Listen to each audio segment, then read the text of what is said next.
Hello everyone and welcome back to Chicane, where your hosts, Brinley and McKenna, put the chic in motorsport. Our goal is to bring you the latest paddock poll, provide in-depth and unique interviews with fans and your favorite F1 content creators. And encourage you to learn more about the sport in a fun and innovative way. We hope you stick around for this week's episode, and if you haven't already, make sure to check out the introduction episode to get to know more about your host. And with that, let's get revving. Woo! I did it! It took me 4 times! Take 4, whatever it was. It was good. We did it. I did. And I got the little baby in my lap. If you can hear a bunch of wiggling and thumping, she's hitting the table. If you're not watching the video. She was so excited. She was sad to miss out talking about Lando's episode. So she had to join for this episode. She had to. I need to get her a little, McLaren onesie. That would be perfect. That would be awesome. That would be perfect. All right. So, P1s and DNFs of the week. So, my P1 of the week is I celebrated my first Mother's Day. It was really, really fun, really sweet. My husband planned a really nice date for us. We haven't been able to go on a lot of dates since having her, so it was just really sweet. Yeah. And we got a babysitter, which was a little bit weird, actually. And I was like, maybe, do you leave your child on Mother's Day? I don't know. But it was really nice for us to just, get some sweet time together. Mm-hmm. And then a DNF is, you've probably heard, but we had a tornado in Nashville last week. Mm-hmm. And one of our friends that we know from church, actually, 2 of them, they lost their house. Mm-hmm. So that has just been really kind of devastating to see. And you see this stuff and you're like, wow, that's crazy. But then it, happens. Hits closer to home, Yeah. kind of. And my husband has been out there quite a few days already, helping them clean stuff up, bringing them new furniture. It's been really cool to see the outpour of support come out from that, but that was really devastating to see. So that would be the DNF, but also kind of a P1 because it's you see a community come together, and that's really cool. For sure. Also, with the Mother's Day thing, my mom left for Mother's Day, so she has 4 kids. That's what you need. Yeah. My P1 would probably, I don't know if you saw this, but the Aurora Borealis was able to see on the lower part of the states for the first time in forever. And this, I kid you not, this January I created a vision board as a wallpaper, and I put it on my phone lock screen, and I'm keeping it like that for the whole year. It's all things that I want to do, and majority of them are in my control. I can accomplish them. Some of them are little dreams or achievements I want to make that I can work hard to try and achieve. And one of them was the Aurora Borealis, and I was the only way I'm able to see this is some miraculous thing happens, or I spend a bunch of money and go to Iceland or something. And then they came to me. They literally came to my area. So I went and saw that around 11, 12 at night or whatever. It was gorgeous. It wasn't the show stopping, you can see. They weren't dancing. Yeah, they weren't dancing, but if you lifted your phone up to it, you could see it much better. Hi. Yeah, I saw them Friday night, but I was in the car driving, and I was staring out, and I was there's pink in the sky. Mm-hmm. I was my brain is playing tricks on me. There's some kind of reflection in the window. And then everyone was posting about it, and I was oh, the Northern Lights. The Northern Lights. Okay. Mm-hmm. So that's probably my P1. And then, just as hers was, the DNF is the tornado. It was really close to home. It was actually 2 streets away from my house. So we have a lot of friends and close church members that were deeply affected, and it's just really hard to see people walk through that. But also the P1 of seeing a community and a bunch of different outreaches and churches and just families come together to help support each other through this hard time is really nice to see. But it's probably my DNF. And then her drooling on me. It's okay. I love you, love. But yeah, I think that's it for P1s and DNFs. This week's paddock pulp was a little shorter than usual. I'm surprised we even had any after all of the Lando win and everything. But Alex Albon has officially signed a multi-year contract with Williams. As typical F1 fashion, this is the years that he's been signed is not released to the public right now. So we don't know how long he will be, but it's more than 1 year that we know. So that leaves just a couple more seats for the 2025 season. Yeah, it's starting to get closed out. Mm-hmm. Okay, excuse you. So we'll see if we're getting any new faces. Officially, there's lots of rumors going around. Which we'll actually kind of talk about later today. Yeah. Go ahead. Oh. You're starting it, right? You're the one that did the research. Okay, so in today's episode, we will be talking about Formula 2. Mm-hmm. We have talked about F1 Academy previously, and so why not talk about some of the other feeder series? Also, pause. Just an announcement. This is kind of like a low-key announcement. We have officially changed the name of Chicane. It is still Chicane, but it used to be Chicane, a Formula 1 podcast, and now it's Chicane, a motorsport podcast. So we want to talk about broader topics in the motorsport world. Yeah, sports. Mm-hmm. But also, I realized that now our acronym is CAMP. So, anyway, continue with Anyway. So, we have brought some interesting facts about Formula 2 to kind of explain to you what it is. All right, so let me catch my breath here. So, Formula 2 actually had its first race in 1948, and Formula 1 had its first race in 1950. So, Formula 2 has been around longer, but anyway. It's gone through its fair share of changes. It's gone through quite a few name changes. And only within the last 10 years has it become the Formula 2 that we see today. Okay. More specifically, in 2017, it got its official FIA kind of Formula 2 championship name, and it's changed from there. And so a little bit of how the weekend works. On Friday, there is a free practice session that lasts for 45 minutes. And a qualifying session that runs for 30 minutes. And then going into Saturday, there's a sprint race, and the sprint race is 120 kilometers long or 45 minutes. Whichever one it hits first, it will cap out, and the race will be done. And then, so we have our qualifying on Friday, which determines the Sunday main race grid. And the sprint race is a reverse grid, pretty much. So they take the top 10 qualifiers, reverse their order, and they race like that. Everyone 11 and down stays the same. Interesting. Yeah. And so on Sunday, we have the main race, or the feature race is what it's called. And this happens Saturday morning ahead of the Formula 1 Grand Prix. And this runs for 170 kilometers or 60 minutes, again, whichever comes first. And for our Americans, that's 105 miles. Okay. And then, similar to Formula 1, the feature race includes a mandatory pit stop where they must change their tire, and they have to change tire compounds. Okay. So they only run 2 tire compounds, where Formula 1 has 3. And so they have to run both throughout the race unless you're using wet tires. You can stay on the same tires the entire race. And kind of here is where you'll see some of the main differences. In Formula 2, there's only a max of 6 people that are allowed to work on the car during a pit stop. And in Formula 1, up to 20 people can work on the car at a time. So one mechanic is designated to stop the car and put it on the jack. And then there's one mechanic per tire. They have to take the tire off and put the new one on. And then the 6th person is there if needed, or to kind of signal when everything's good to, when they're good to go. Interesting. Also, one more thing about the tires is they don't have tire blankets. So the tires are very cold when they get sent back out onto track. So tire management is a little bit different when it comes to Formula 2. A couple more interesting facts is a Formula 2 car top speed is about 208 miles per hour, which is really fast. And Formula 1 cars regularly go over 120 miles per hour. So a little bit, when they jump to Formula 1, a little bit of a difference to get used to, but we've seen them handle it pretty well. Yeah.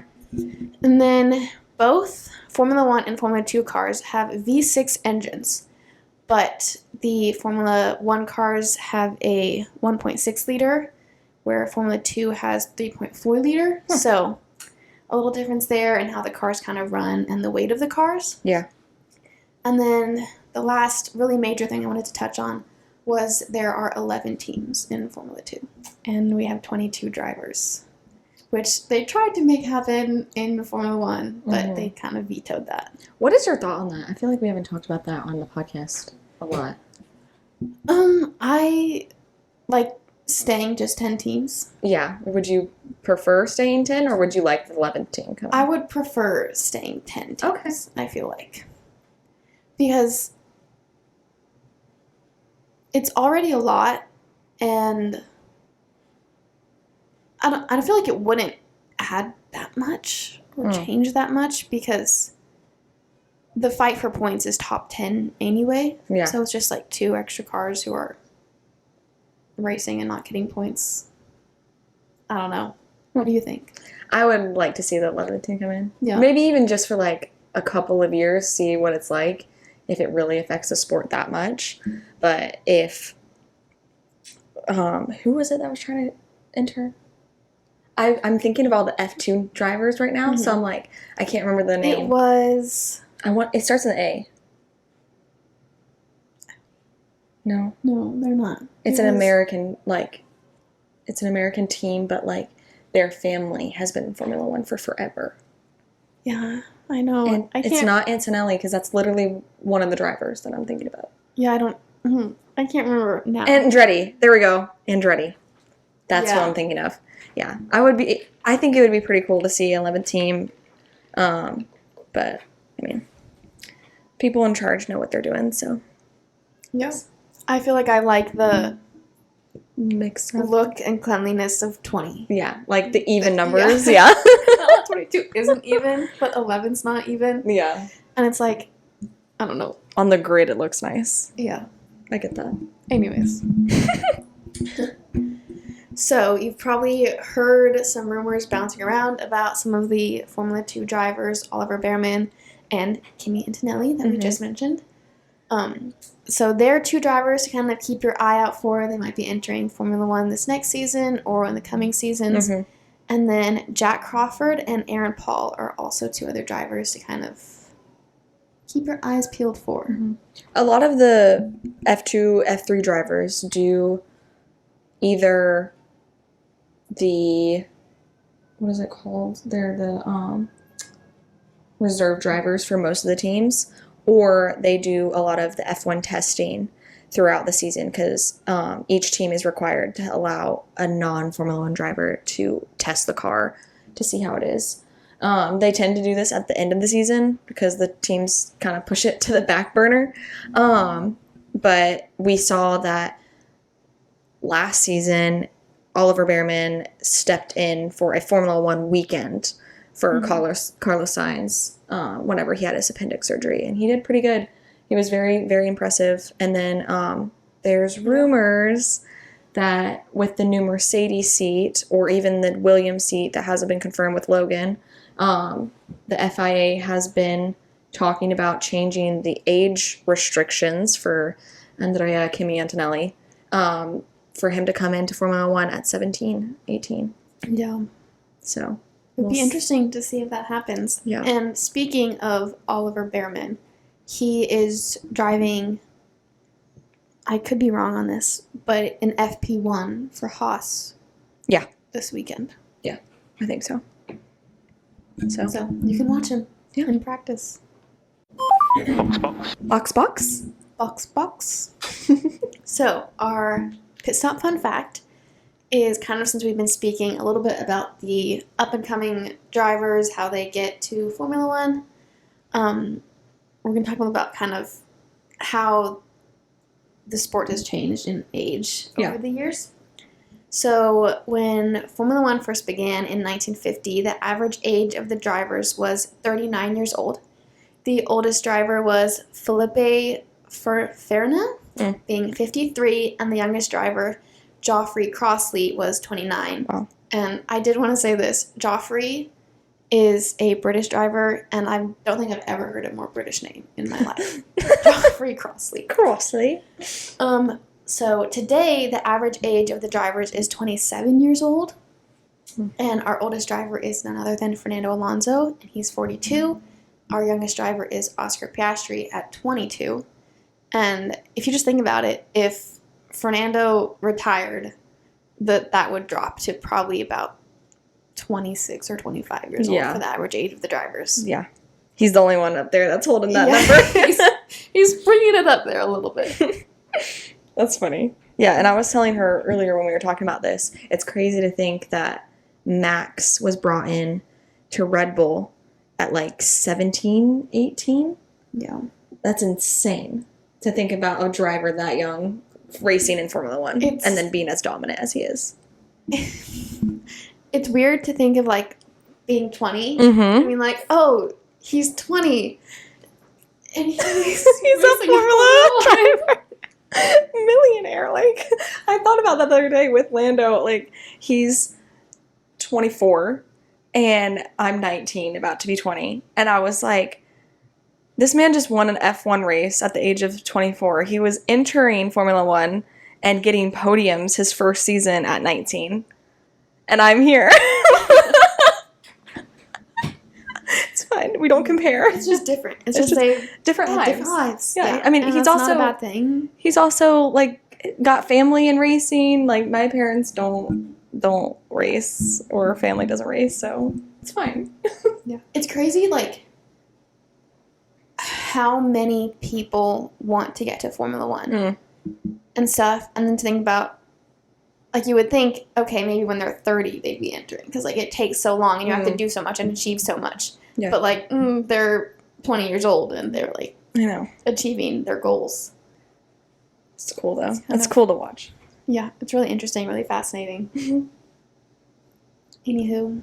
Okay, so as you can tell, we did a little of a switch up for this episode. We did F2 information first and then our pre-race for Imola this weekend. So we have a lot of information on Imola because it is a very interesting track according to its history.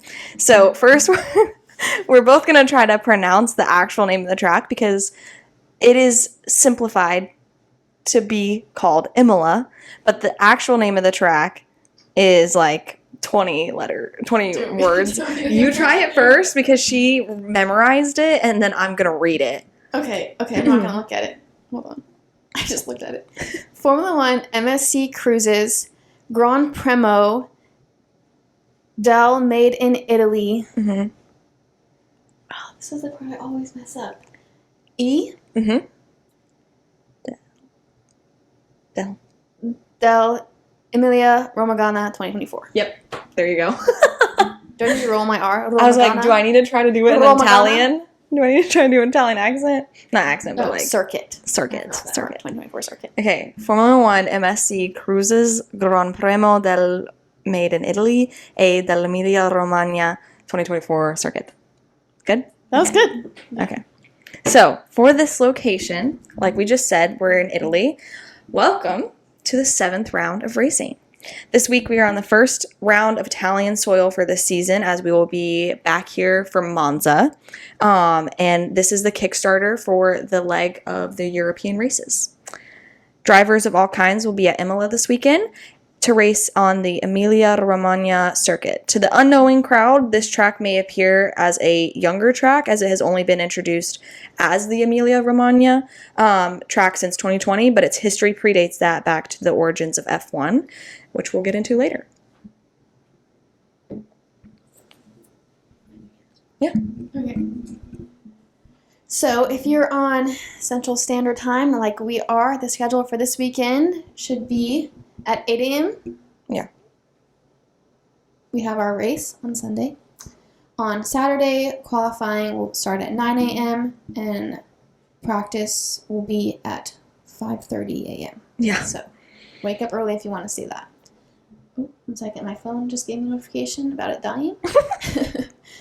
And then practice 1 is at 6:30 a.m. on Friday and 10 a.m. Yeah. So it is an earlier race, but it's not like 2 a.m. early. Yeah, it's not that bad. Yeah. Which this will be like the same time zone as Monaco, I think, which is next week. We have a back-to-back race this week, the next 2 races. As for the length, this track is 4.909 kilometers, or for the fellow Americans, 3.050 miles. I almost said meters. Miles, with 63 laps total. All right. So a little bit more about this track. Of DRS. Oh, I thought you did that part. Sorry. I was like, I've talked a lot. You want me to say this whole thing? Anyways. So this track has 19 turns and only 1 DRS zone and 1 speed trap. Yeah. A little confusion there. It's okay. Following the notes. So for the history of this track, the Imola track was built in 1950 when the Formula One Championship was founded. The first test on the new circuit took place in 1952 with the participation of, among others, F1 champion Alberto Ascari and a Ferrari 340 Sport. The circuit was inaugurated in 1953. Motorbikes and touring cars were the first to race on the circuit, but Imola waited until 1963 for its first Formula One race, but it was considered a non-championship race. Enzo E. Dino Ferrari circuit waited until 1980 to host its first official F1 event as a replacement for Monza. From 1981 to 2006, the event was run as the San Marino Grand Prix and returned to the championship in 2020, renamed as Emilia-Romagna, as a region of Italy. This track is sadly renowned for its danger. Back in the 1990s, when this track was previously known as the San Marino Grand Prix, Rubens Barrichello crashed but escaped with minor injuries. Roland Ratzenberger lost his life in the Villeneuve corner, and probably the most known accident in any racing history, Ayrton Senna died that weekend at that track. The tragic balance was then completed by several minor injuries to spectators who were hit by debris after the collision at the start of the race, and after that the track was changed, closed, and updated, and didn't see its return to F1 until 2020. So it should be much safer. They removed some of the turns and turned them into chicanes to slow down the cars, and there was more runoffs and safety zones added. So the track, we started racing there again in 2020, just like Brinley said. But we've only raced there 2 years since then because we were not able to race there last year. You may remember there was a lot of really bad flooding, and so there was no race. But somehow Max Verstappen still scored P1 here in 2022. Yep. Go ahead. It's just that good. He's just that good. Even before the dominance, he was that good. Yeah. It's crazy. But the lap record, which is really cool, was set by Lewis Hamilton in 2020 when it came back to the F1 calendar, and he set it at 1 minute 15 seconds .484. Like, that's crazy. Most of them, fast. I was gonna say, most of the tracks that we see, the lap records, they're at like a minute 28, a minute 29, maybe like a minute 30. I have not seen a minute 15 in a while. So this is a very fast track. Yes. Still. Yeah. So I guess we just move on to our pre-race predictions. All right. Oh, man. Coming off a high. I have to say that Max is going to win. Okay. Because, he's like, I don't think he minded getting second place that much, honestly, because it was Lando who won. Mm-hmm. But he's like, I have to win again. Yeah. Because can't give too much hope. So do you have that as your hot take, or is that a podium prediction? My podium prediction. So who are the other two? We have Max. And then I would love to see both Ferraris on podium because it is Italy. The Ferrari love runs deep. As a Ferrari fan myself, I'd love to see that. I would love to see, personally, Charles win. Oh. Carlos has had his win. A lot of people are dogging on Charles, even though he's higher than Carlos right now in the standings. I'd have to He check that. has been doing great all season, but people are like, they're dropping the wrong driver. So I'd love to see both Ferraris on podium. Yeah, Leclerc is 3rd in the standings right now. And Norris is 4th. Okay, so I think I'm going to piggyback off that a little bit, but instead of, because you kind of said Max win. So I'm going to go for the full Charles win. Okay, I'm going to say I Charles, Max,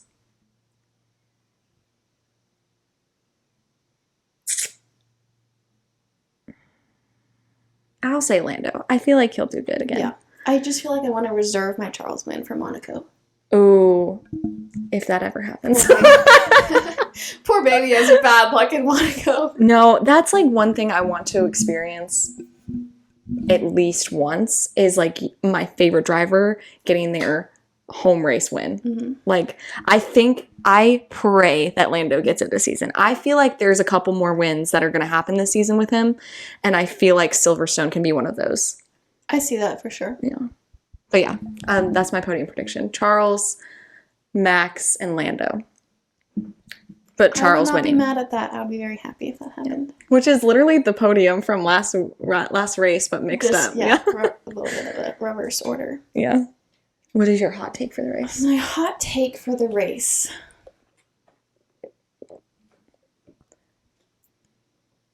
Okay, so no one talked about this, but Esteban got points. Oh. At our last race. Yeah. And Lando won, just absolutely dominated any other news. So I say Pierre in points. Okay. This race. And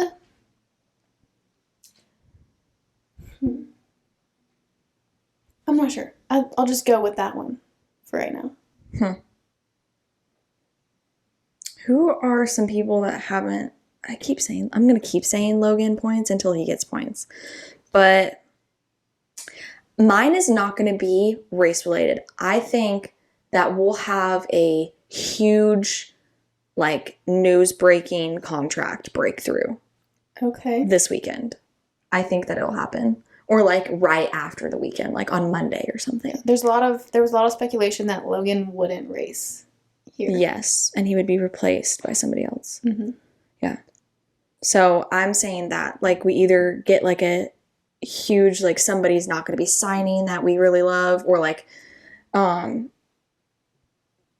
get a new person. I don't know. I'm just saying something huge. I feel it. I feel it in my bones coming soon, guys. I feel it. Look out for it. You heard it here first. Okay, DNFs. We had 2 DNFs last time we were at this track, and I think it was Carlos and Alonso. But I'll have to check. Okay. Okay. I'm gonna say 3 DNFs. Ooh. But 1 is due to, like, car failure, engine failure. Mm. And that 1 or 2 cars are due to teammate collision. Gasp. So a whole team? Are you going to say who? No. Because the first thing that popped into my head was Ferrari, and I don't want that to happen. No, because I just asked for them to be on podium. Because they're needing to get on podium, so obviously it's going to be the Mercedes. I almost said Mercedes too, so I feel like that might be it. They're struggling a little bit. Mm-hmm. George is not shy to race anybody, no matter whether it's the smartest move or not. Mm-hmm. So Lewis is leaving the team, so he doesn't have any.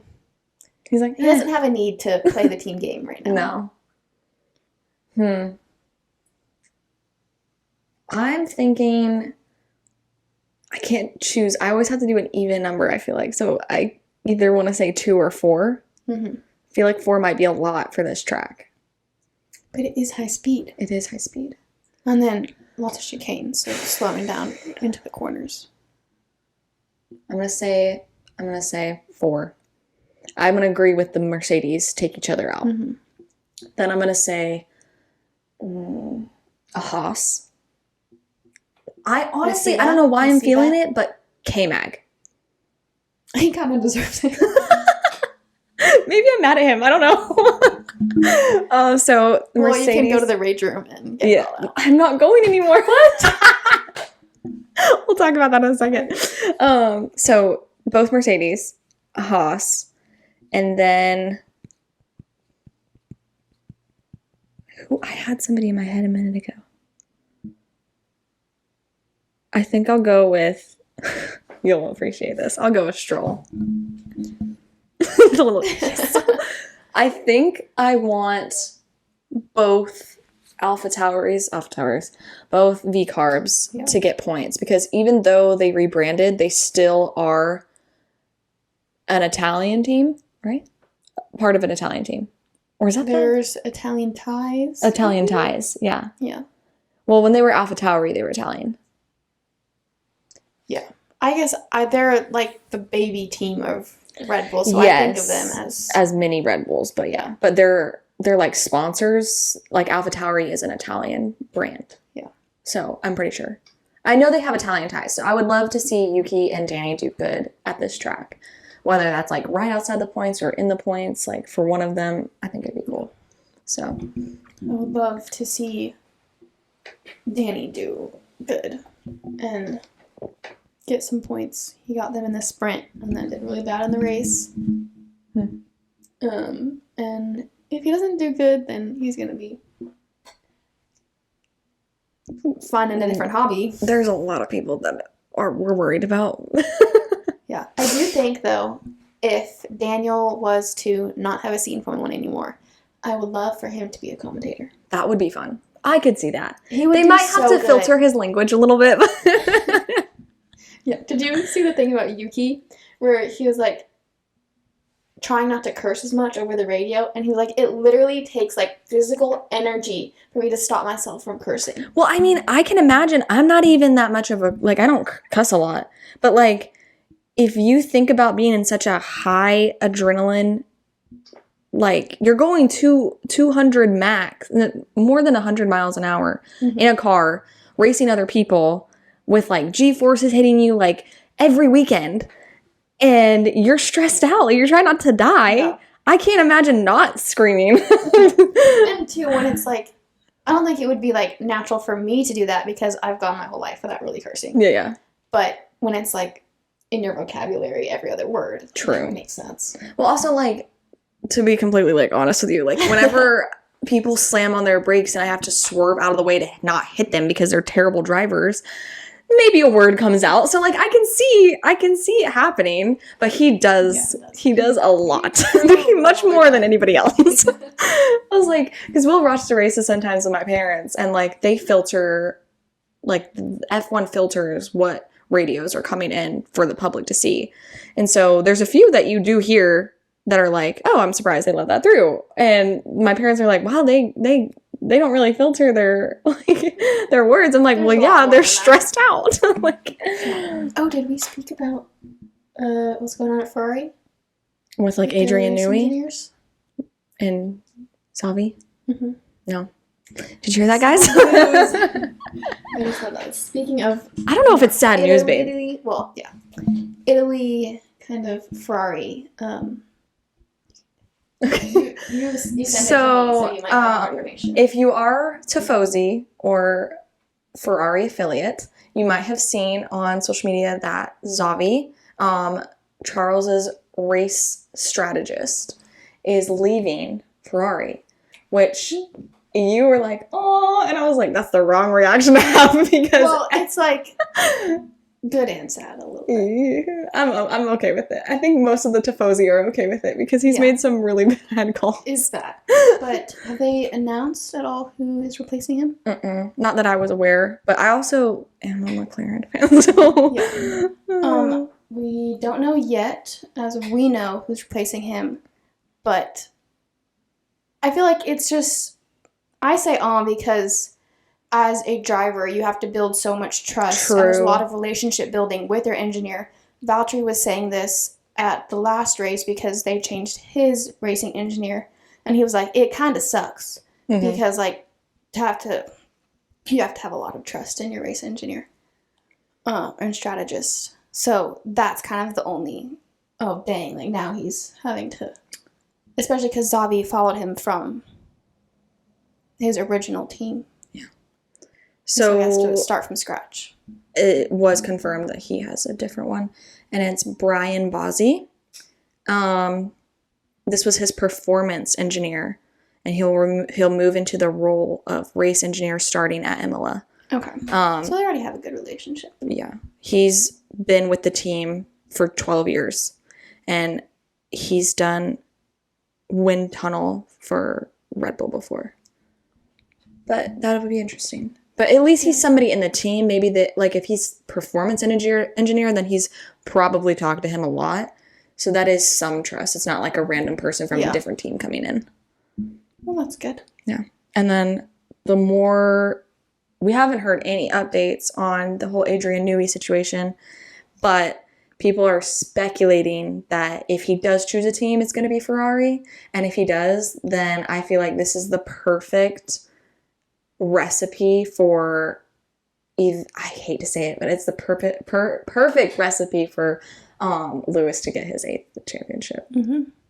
And then he'll probably retire after on top again. Yeah.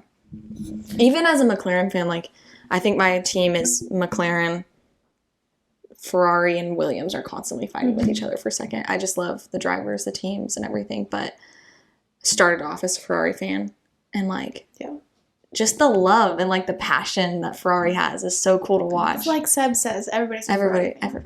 Everyone's a Lando Norris fan. Yeah, like, literally. But I think with Lewis, like, surprisingly switching his dedication and time and effort to a completely new team. Most of the F1 champions end their career with Ferrari because it's such an iconic team. If Adrian switches over and they have the time for him to design the 2025 car, I don't know. Well, did you see the press conference last race? They were asking him about it. They were like, do you know anything about this? And he was like, I would love to work with him one day. And like had the biggest like dumbfounded grin on his face. And was like, I don't know if he's not that good of a liar, if like he knows something. He was like, yeah, he's leaving. Nothing is confirmed yet. Like, I'm not going to say anything, but I'd love to work with him. So, Tifosi, I'm so excited for you guys. That happened. I don't know why more people aren't like freaking out about talking about it. They are on Twitter. Yeah, like, I don't have Twitter, so I don't know. I was one of my F1 friends. She's a huge Tifosi fan, but she's like Lando Norris is her favorite driver. It's so funny. Mm-hmm. And I was in the car driving, and she texted me. She's like, "Safi got fired." I was like, "Okay." She's like, "Do you know how important this is for the Ferrari fans?" And I was like, "Yeah." Hopefully, we will see good improvements. Yeah, which is like with a new race engineer, it being Italy, and like the Ferrari, like the Tifosi being there in support. I feel like majority of the time when you have that much support at a home base for your team, it really just boosts the driver's confidence. Like, we've seen good races from the Ferrari boys. Good performances that we see there. Yeah. So I'm excited for this weekend. And then we do have a very special episode coming next week, which we will still keep secret, but we'll be teasing it a little bit soon. So keep updated. Yeah, we're very excited to bring that to you guys. Very, very excited. We hope you enjoyed this week's episode, learned something new. Mm-hmm. Possibly get into F2 a little bit. It's a very interesting sport to watch. And like we said earlier, like, there's some potential people that you should watch out for that could possibly come into F1 in the next few years. If you're interested in scouting and kind of getting a feel for what your grid could look like in the next few years, F2 is the thing to watch. Mm-hmm. I think that's it. And with that, that's our checkered flag. Checkered flag. Bye, guys.